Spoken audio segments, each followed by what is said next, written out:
Okay, well, to that, let's go to Rideau Cottage now. You see there the Prime Minister, Justin Trudeau, again expected to tender his resignation as Liberal Party leader and announced that we are now in the midst of prorogation. And the fact is, despite best efforts to work through it, Parliament has been paralysed for months after what has been the longest session of a minority parliament in Canadian history. That's why this morning I advised the Governor-General that we need a new session of Parliament. She has granted this request, and the House will now be prorogued until March 24th. Over the holidays, I've also had a chance to reflect and have had long talks with my family about our future. Throughout the course of my career, any success I have personally achieved has been because of their support and with their encouragement. So last night over dinner, I told my kids about the decision that I'm sharing with you today. I intend to resign as party leader, as Prime Minister, after the party selects its next leader through a robust, nationwide, competitive process. Last night, I asked the President of the Liberal Party to begin that process. This country deserves a real choice in the next election, and it has become clear to me that if I'm having to fight internal battles, I cannot be the best option in that election. Mes chers amis, comme vous savez, je suis un fighter. The Liberal Party of Canada is an important institution in the history of our great country and democracy. A new Prime Minister and leader of the Liberal Party will carry its values and ideals into that next election. I'm excited to see the process unfold in the months ahead. We were elected for the third time in 2021 to strengthen the economy post-pandemic and advance Canada's interests in a complicated world. And that is exactly the job that I and we will continue to do for Canadians. Merci beaucoup, mes amis. Thank you, Prime Minister. We'll now go to questions, starting with Laurence Martin, Radio-Canada. Bonjour, Monsieur Trudeau. Hello, Mr. Trudeau. You wanted to go up against Mr. Poilievre, but there's been infighting in your party for the past few months. Why have you decided to make this decision today? Why did you change your mind?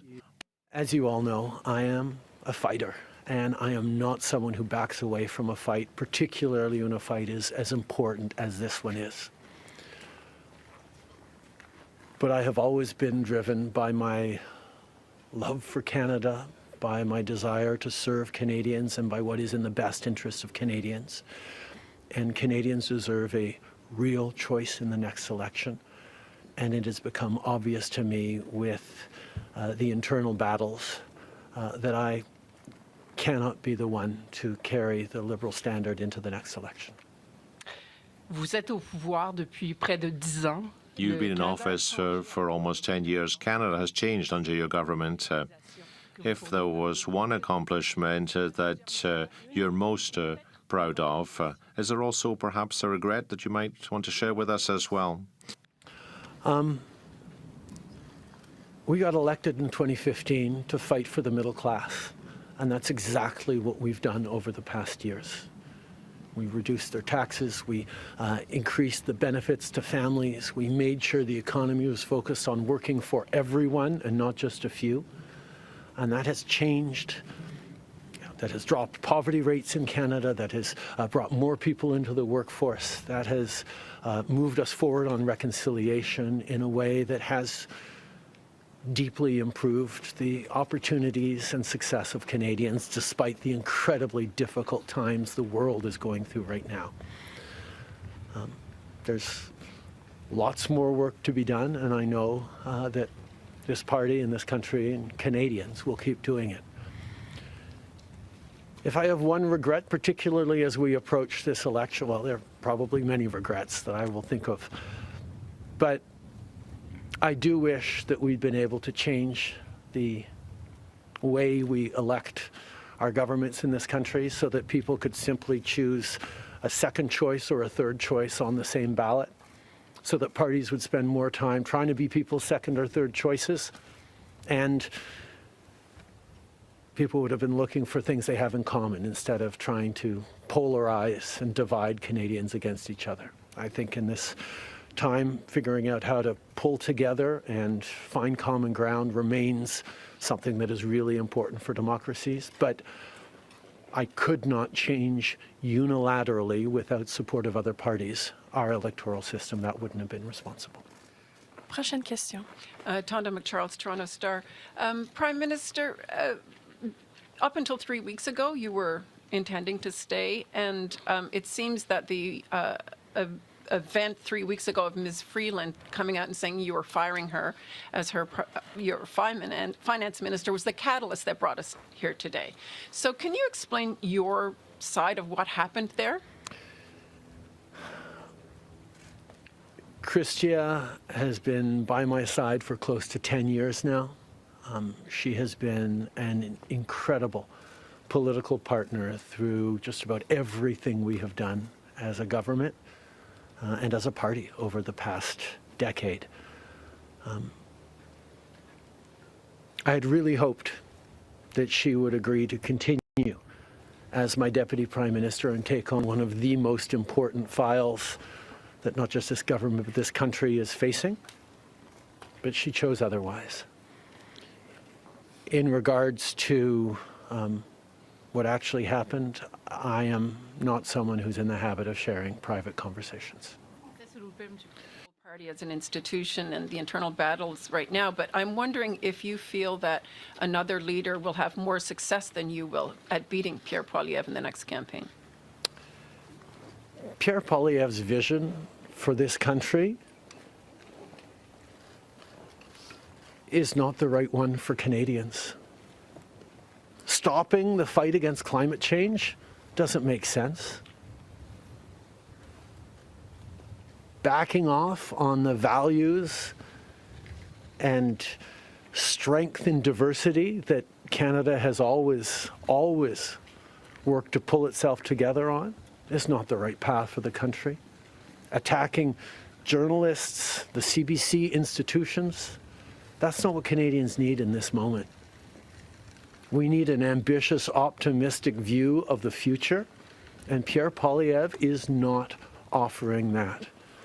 And I look forward to the fight as progressives across this country stand up for the kind of vision for a better country that Canadians have always carried, despite the tremendous pressures around the world to think smaller, to veer towards the hard right, and to be less ambitious for what we can be and do as a country when the world really needs Canada. That's not an answer, though. Yes or no? Is there another leader that could beat him? Absolutely. Hélène Buzetti, les corps d'information. Hélène Buzetti. Hello, Mr. Trudeau. 16 years ago in December 2008, Stephen Harper prorogued Parliament to avoid a confidence vote that he knew he would lose because the three opposition parties intend to vote against him. This is the situation you find yourself in today. At the time, Stéphane Dion, the Liberal leader at the time, said this was a hindrance to democracy. I'd like to know why, if this was bad under the Harper government, is good for you. In 2008, the Governor General correctly concluded that because the very last times in the previous weeks that the confidence of the House had been tested, it had passed that confidence test, Stephen Harper continued to have the confidence of the House. And it actually would bear out because as soon as they came back from the prorogation, Stephen Harper won a confidence vote once again. So a political document or political speeches doesn't carry the kind of weight that winning a confidence vote means. But this prorogation will take us only into March, and there will be confidence votes in March in the passing of supply that will allow Parliament to weigh in on confidence in a way that is entirely in keeping with all the principles of democracy and the workings of our strong institutions. Mais avec respect, M. Trudeau, y a-t-il pas quelque chose un peu But with antidémocratique? respect, don't you think this is undemocratic because you're not allowing Parliament to express its lack of confidence in your government while your party's looking for a new leader? Shouldn't you just call an election? Don't you think that'd be the better approach? Pas une élection. And why not an election then? You didn't tell us that. The parliamentary press gallery and anyone who's been watching politics closely over the past months will know that Parliament has been entirely seized by obstruction and filibustering and a total lack of productivity over the past few months.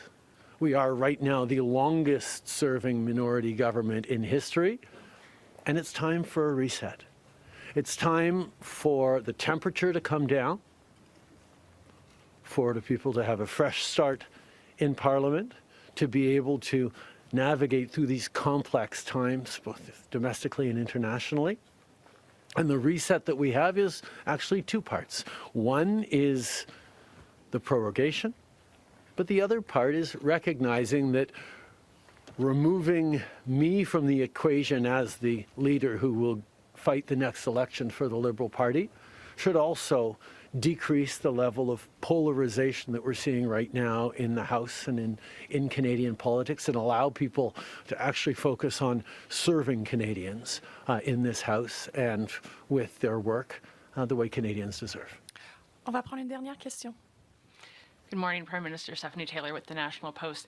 Given, as you just said, there's going to be confidence votes in March, opposition parties have said they are prepared to bring down your government.